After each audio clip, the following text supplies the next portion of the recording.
Mary's lovely കിച്ചൻ്റെ പുതിയൊരു വീഡിയോയിലേക്ക് എല്ലാവർക്കും സ്വാഗതം. ഇന്ന് കോവയ്ക്ക ചേർത്തിട്ടുള്ള 3 റെസിപ്പീസാണ് നമ്മൾ തയ്യാറാക്കുന്നത്. വളരെയേറെ ഗുണങ്ങളുള്ള ഒരു പച്ചക്കറിയാണ് കോവയ്ക്ക. കോവയ്ക്ക ദിവസവും ആഹാരത്തിൽ ഉൾപ്പെടുത്തുന്നത് പ്രമേഹം നിയന്ത്രിക്കുന്നതിന് സഹായിക്കുന്നു. കൂടാതെ ഉദരരോഗത്തിനും ദഹനശക്തി വർദ്ധിപ്പിക്കുന്നതിനും രോഗപ്രതിരോധ ശേഷി വർദ്ധിപ്പിക്കുന്നതിനും ത്വക്ക് രോഗം, അലർജി തുടങ്ങിയവയ്ക്കുമൊക്കെ ഒരു പരിഹാരമാണ് കോവയ്ക്ക. പച്ചയായും കറി വെച്ചുമൊക്കെ നമുക്ക് ഇത് നമ്മുടെ ഭക്ഷണത്തിൽ ഉൾപ്പെടുത്താവുന്നതാണ്. കോവയ്ക്ക ചേർത്തിട്ട് ചോറിനും ചപ്പാത്തിക്കുമൊക്കെ നമുക്ക് കഴിക്കാൻ പറ്റുന്ന, വളരെ എളുപ്പത്തിൽ തയ്യാറാക്കാൻ പറ്റുന്ന ഒരു ഒഴിച്ചുകറി തയ്യാറാക്കാം. അതിനായിട്ട് ഞാനിവിടെ 250 ഗ്രാം കോവയ്ക്ക എടുത്തിട്ടുണ്ട്. ഇത് കനം കുറച്ച് നീളത്തിലൊന്ന് അരിഞ്ഞെടുത്തിരിക്കുന്നതാണ്.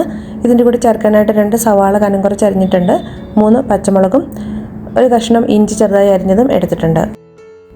ഇത് ഞാനൊരു മൺചട്ടിയിലാണ് തയ്യാറാക്കുന്നത്. നമുക്ക് അരിഞ്ഞെടുത്തിരിക്കുന്ന കോവയ്ക്കയും സവാളയും പച്ചമുളകും ഇഞ്ചിയും എല്ലാം കൂടെ ഈ മൺചട്ടിയിലേക്ക് ഇട്ട് കൊടുക്കാം.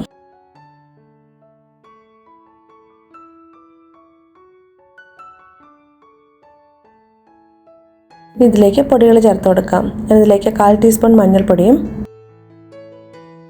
2 ടീസ്പൂൺ മല്ലിപ്പൊടിയും 1/2 ടീസ്പൂൺ മുളക് പൊടി ഞാനിവിടെ കാശ്മീരി ചില്ലി പൗഡറാണ് എടുത്തിട്ടുള്ളത്. പാകത്തിനുള്ള ഉപ്പും ചേർക്കാം.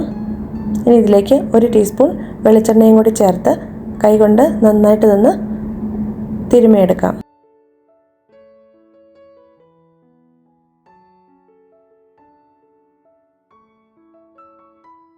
കൈകൊണ്ട് നന്നായിട്ട് നിന്ന് തിരുമ്മിയെടുത്തതിന് ശേഷം ഒരു 10 മിനിറ്റ് സമയത്തേക്ക് നമുക്കിതൊന്ന് മാറ്റി വയ്ക്കാം. നമ്മളിത് 10 മിനിറ്റ് നേരം ഒന്ന് മാറ്റി വെച്ചിരുന്നതാണ്. ഇനി ഇതിലേക്ക് ഒരു തക്കാളി ചെറുതായി അരിഞ്ഞത് ചേർത്ത് കൊടുക്കാം. എല്ലാം കൂടി നന്നായിട്ടൊന്ന് മിക്സ് ചെയ്തെടുക്കാം.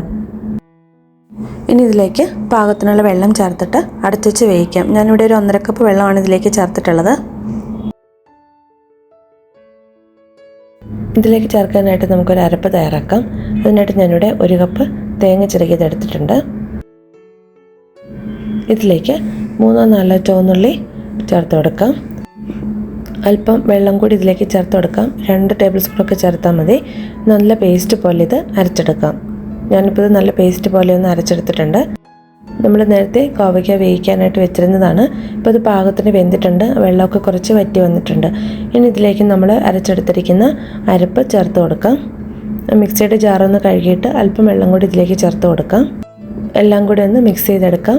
ഉപ്പ് വേണമെങ്കിൽ അല്പം കൂടെ ഉപ്പ് ചേർത്ത് കൊടുക്കാം. തേങ്ങ അരച്ചത് ചേർത്തിട്ട് ഇനി നമ്മളിത് തിളപ്പിച്ചെടുക്കണ്ട. ഒന്ന് തിളച്ച് വരുമ്പോഴേക്കും നമുക്ക് സ്റ്റവ് ഓഫ് ചെയ്യാം. ഇതിലേക്ക് ഞാൻ 1 ടീസ്പൂൺ വിനാഗിരി കൂടി ചേർക്കുന്നുണ്ട്. തക്കാളിക്ക് പുളി കുറവാണെങ്കിൽ മാത്രം വിനാഗിരി ചേർത്താൽ മതി. ഇനി ഞാനിതിലേക്ക് ഒരു 1/4 ടീസ്പൂൺ ഷുഗർ കൂടി ചേർക്കുന്നുണ്ട്. ഇതിൻ്റെ ഉപ്പും പുളിയും ഒക്കെ ഒന്ന് അഡ്ജസ്റ്റ് ആവാൻ വേണ്ടിയിട്ടാണ് ചേർക്കുന്നത്. ഇപ്പോൾ കറി ഒന്ന് തിളച്ച് വന്നിട്ടുണ്ട്. ഇനി നമുക്ക് സ്റ്റവ് ഓഫ് ചെയ്യാം. ഇനി നമുക്കിതിലേക്ക് കടുക് താളിച്ച് ചേർക്കാം. കടുക്കയിലേക്ക് 1 ടേബിൾ സ്പൂൺ വെളിച്ചെണ്ണ ഒഴിച്ച് ചൂടായി വന്നപ്പോഴേക്കും ഇതിലേക്ക് 1/2 ടീസ്പൂൺ കടുക് ചേർത്ത് കൊടുക്കാം. ഇതിലേക്ക് ചെറുതായി വട്ടത്തിലരിഞ്ഞ ചുവന്നുള്ളിയും വറ്റൽമുളകും കൂടി ചേർത്തൊന്ന് മൂപ്പിച്ചെടുക്കാം. ഇപ്പോൾ ഇത് പാകത്തിനായിട്ടുണ്ട്. ഇനി നമുക്കിത് കറിയിലേക്ക് ചേർത്ത് കൊടുക്കാം. ഇപ്പോൾ നമ്മുടെ കറി ഇവിടെ റെഡി ആയിട്ടുണ്ട്. നമുക്കിതൊരു സർവിംഗ് ബൗളിലേക്ക് മാറ്റാം. ഇനി നമുക്ക് കോവയ്ക്ക വെച്ചിട്ട് മെഴുക്കുവരട്ടി തയ്യാറാക്കാം. വളരെ എളുപ്പത്തിൽ തന്നെ തയ്യാറാക്കാൻ പറ്റുന്നതാണ്. 250 ഗ്രാം കോവയ്ക്കയാണ് ഞാൻ ഇതിനായിട്ട് എടുത്തിട്ടുള്ളത്. ഇതും ഞാൻ അതുപോലെ നീളത്തിലൊന്ന് കനം കുറച്ച് അരിഞ്ഞെടുത്തിരിക്കുന്നതാണ്. ഇതിലേക്ക് ചേർക്കാൻ വേണ്ടിയിട്ട് ഞാനിവിടെ 2 സവാള കനം കുറച്ചൊന്ന് സ്ലൈസ് ചെയ്തെടുത്തിട്ടുണ്ട്. കുറച്ച് കറിവേപ്പില എടുത്തിട്ടുണ്ട്. 4 വെളുത്തുള്ളിയും അല്ലി ഒന്ന് ചെറുതായിട്ട് നീളത്തിൽ തന്നെ അരിഞ്ഞെടുത്തിട്ടുണ്ട്. ഇനി ഇതെങ്ങനെയാണ് തയ്യാറാക്കുന്നതെന്ന് നോക്കാം. പാനിലേക്ക് 2 ടേബിൾ സ്പൂൺ ഓയിൽ ഒഴിച്ച് കൊടുക്കാം. ഓയിലൊന്ന് ചൂടായി വരുമ്പോഴേക്കും ഇതിലേക്ക് നമ്മൾ അരിഞ്ഞു വെച്ചിരിക്കുന്ന വെളുത്തുള്ളി ഇട്ട് കൊടുക്കാം. നാടൻ കറികളൊക്കെ നമ്മളെപ്പോഴും വെളിച്ചെണ്ണയിലാണ് ചെയ്യേണ്ടത്. ഞാനിവിടെ വെളിച്ചെണ്ണയാണ് ഇതിലേക്ക് ഉപയോഗിച്ചിട്ടുള്ളത്.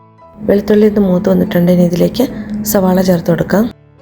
ഇതിലേക്ക് കുറച്ച് കറിവേപ്പിലയും കൂടെ ഇട്ട് കൊടുക്കാം. ഇനി ഇതിലേക്ക് പൊടികൾ ചേർത്ത് കൊടുക്കാം. 1/4 ടീസ്പൂൺ മഞ്ഞൾപ്പൊടി ഇട്ട് കൊടുക്കാം.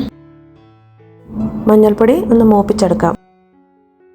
ഇതിലേക്ക് 1 ടീസ്പൂൺ ക്രഷ്ഡ് റെഡ് ചില്ലി ചേർത്ത് കൊടുക്കാം. മുളകിൻ്റെയൊക്കെ പച്ചമണം മാറുന്നത് വരെ ഒന്ന് വഴറ്റിയെടുക്കാം. ഇനി ഇതിലേക്ക് നമ്മൾ അരിഞ്ഞു വെച്ചിരിക്കുന്ന കോവയ്ക്ക ചേർത്ത് കൊടുക്കാം. പാകത്തിനുള്ള ഉപ്പ് ചേർക്കാം. എല്ലാം കൂടി നന്നായിട്ട് മിക്സ് ചെയ്യാം. ഒരു ലോ ഫ്ലെയിമിൽ വെച്ചിട്ട് നമുക്കിത് അടച്ചു വെച്ച് വേവിച്ചെടുക്കാം. ഇടയ്ക്കൊന്ന് ഇളക്കിയിട്ട് കൊടുക്കുകയും വേണം. ഒന്നുകൂടെ ഒന്ന് ഇളക്കിയിട്ടിട്ട് നമുക്ക് വീണ്ടും 5 മിനിറ്റും കൂടെ അടച്ചു വെച്ച് വേവിക്കാം.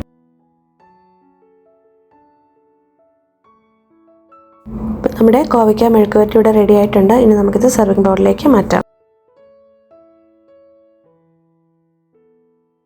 ഇനി നമുക്ക് കോവയ്ക്ക വെച്ചിട്ട് തോരൻ തയ്യാറാക്കാം. കോവയ്ക്ക തോരൻ തയ്യാറാക്കാനായിട്ട് നമുക്ക് വേണമെങ്കിൽ വട്ടത്തിൽ അരിഞ്ഞെടുക്കാം. കനം കുറച്ച് ഞാൻ ഇതുപോലെയാണ് അരിഞ്ഞെടുത്തിട്ടുള്ളത്. അരിഞ്ഞെടുത്ത കോവയ്ക്ക നമുക്കൊരു ബൗളിലേക്ക് മാറ്റാം. ഇതിലേക്ക് ഒരു സവാള ചെറുതായിട്ട് അരിഞ്ഞെടുത്തത് ഇട്ട് കൊടുക്കാം. 3 പച്ചമുളക് ചെറുതായി അരിഞ്ഞതും ഇതിലേക്ക് ഇട്ട് കൊടുക്കാം.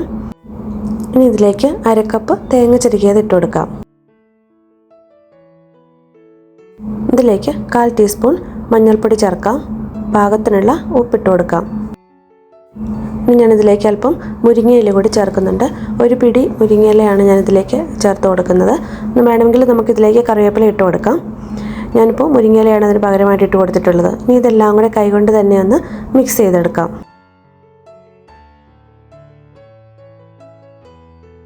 ഒരു പാനിൽ 3 ടേബിൾ സ്പൂൺ വെളിച്ചെണ്ണ ഒഴിച്ച് കൊടുക്കാം. 1/2 ടീസ്പൂൺ കടുകിട്ട് പൊട്ടി വരുമ്പോഴേക്കും ഇതിലേക്ക് നമ്മൾ മിക്സ് ചെയ്ത് വെച്ചിരിക്കുന്ന കോവയ്ക്കയുടെ കൂട്ട് ഇട്ട് കൊടുക്കാം. നന്നായി ഇളക്കി യോജിപ്പിച്ചതിന് ശേഷം ചെറിയ തീയിൽ അടച്ചു വെച്ച് വേവിക്കാം. ഇടയ്ക്ക് അടപ്പ് തുറന്ന് 1-2 പ്രാവശ്യം കൂടി ഇതുപോലെ ഒന്ന് ഇളക്കിയിട്ട് കൊടുക്കാം.